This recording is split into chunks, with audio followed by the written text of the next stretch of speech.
Alam mo ba na sa kalaliman ng karagatan, may natuklasan ng mga siyentipiko na parang alien ang itsura?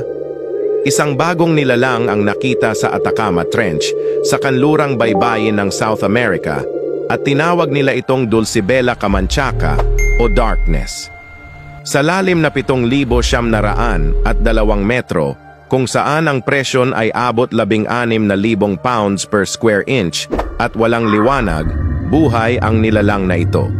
Hindi tulad ng mga karaniwang amphipod na kumakain ng patay na hayop o organic debris, ang D. camanchaca ay aktibong nanghuhuli ng pagkain.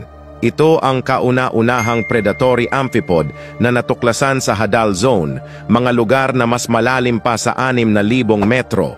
Ang kakaibang nilalang na ito ay posibleng magbigay ng mga sagot sa mga misteryo ng kalawakan, tulad ng mga karagatan sa Europa at Enceladus, na maaaring tahanan din ng extraterrestrial life.